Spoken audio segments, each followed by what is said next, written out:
Okay, we're live. Hey everyone, it's Brian with Tiny Crypto Blog. So today I'm going to be talking about the fourth turning. I was doing some thinking the other day, and some thoughts came to my mind. And if you're not familiar with the fourth turning, here, I'll take this here and we will share this tab. The idea of the fourth turning is written by two gentlemen, William Strauss and Neil Howe. Are we sharing? No, we're not. There we go.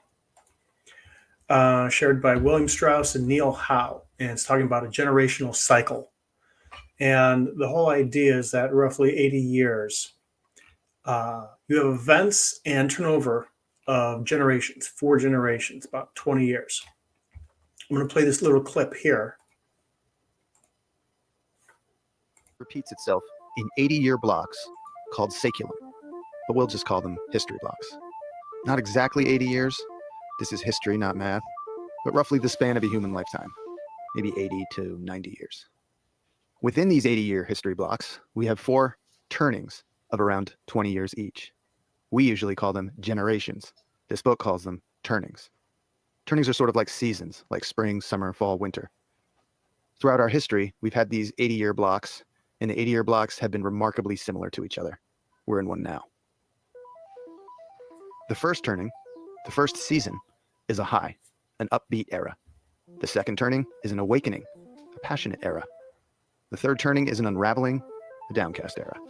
And the fourth turning, well, sorry, but fourth turnings suck. The fourth turning is a crisis, an era of upheaval. We're in a fourth turning right now. During a high, the getting is good. We had the most even distribution of wealth during our high. You could work at a gas station and afford to buy a house. This high is the period that the MAGA hats refer to. We got Hank Williams and Elvis and Little Richard and the birth of rock and roll. We launched monkeys and men into space. This is when the Mustangs and Corvettes first came out. Our high ended with the assassination of John F. Kennedy on November 22nd, 1963. The high is not a high for everyone, of course. America still had a segregated South. Homosexuality was illegal and considered a mental disorder. The high is a period of conformity. The age of nonconformity and of social justice begins during the awakening, our passionate era. During the awakening, we had Martin Luther King and the Civil Rights Movement, acid, Vietnam protests and Vietnam itself, the Women's Liberation Movement, Stonewall and the Gay Rights Movement, great movies, great music. This is when the first Macintosh computer came out. The awakening is a time of increasing individualism. This second turning, this awakening, ended with the re-election of Ronald Reagan in 1984. Things get messy during the third turning. During the unraveling, we got the fall of Soviet communism and the beginning of the Russian gangster state. The greatest musicians of the time sang about violence and decay in their deteriorating cities. The LA riots, OJ, the bombing of Bosnia, and the Columbine high school shootings on the same day. September 11th, the wars in Afghanistan and Iraq. Our unraveling ended with the financial crisis of 2008. 80 years ago, in the last fourth turning, America had her Great Depression, then World War II. 80 years before that, the Civil War. 80 years before that, the Revolutionary War. Each generation's archetype is the characteristic that will define. Okay, I'm going to pause it there. Excuse me. I'm going to pause it there. That was for people that weren't familiar with it. So the idea is that you have some sort of a pivot point where the way we organize ourselves, we create these institutions like they talk about after the last crises of World War I and World War II. You had things like the United Nations, you had a lot of institutions, you had a lot of structure that was built into place as sort of a counterbalance to all the chaos that was going on.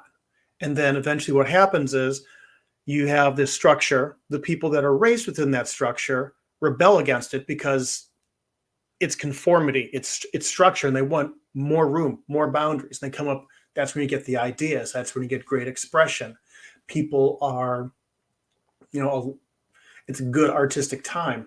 And then what happens over the following two generational turns is that those institutions end up becoming corrupted, start breaking down, the flaws become apparent, and then you reach a crisis point.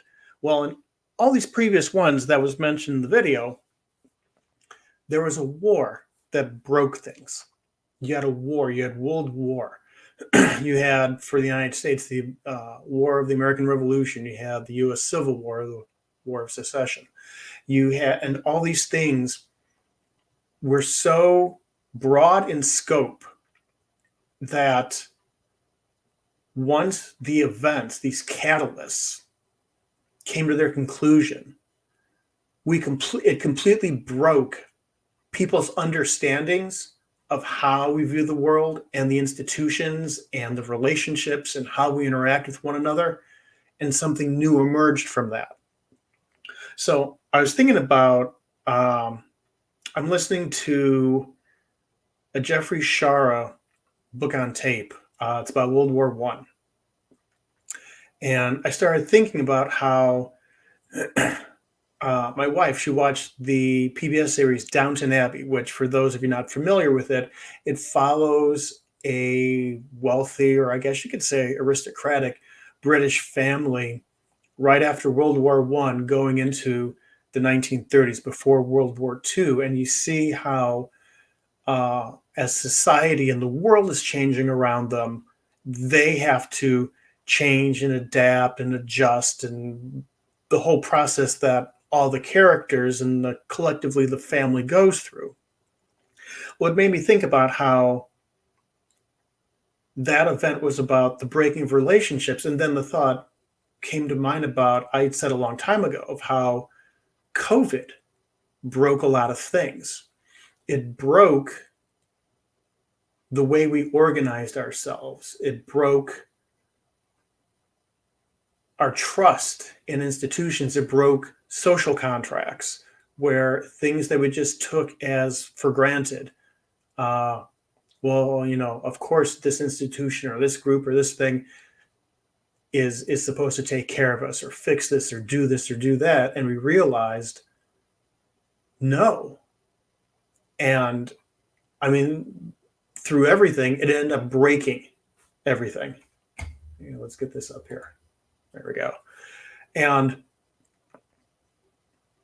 when I think about post-COVID, I mean, it's not the world that was going from, like, say, 2000 to 2019, where there were things we could just take for granted. It was definitely a case of, we couldn't take things for granted. We started looking for more proof in the pudding. We wanted more accountability. We wanted truth. We are tired of, in the United States, the donor class pushing rule changes and doing things that benefits them, but everyone else gets crapped all over.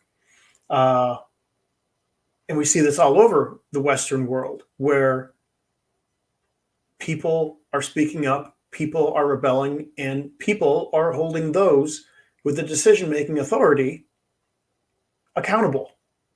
There's a greater degree of accountability, where you can't bullshit us anymore.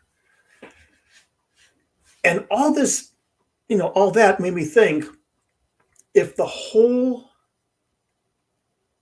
catalyst, the whole thing with what makes these breaks for each full 80-year cycle is something being broken, well, technically, couldn't we just say on its own merit that COVID was the breakage? We don't need a global war to devastate humanity and cause all sorts of eruptive chaos. What if COVID was the catalyst? What if it's not that every 80 years there's a war, there's just some sort of breakage. And this time it was COVID. This time it was a global novel pandemic.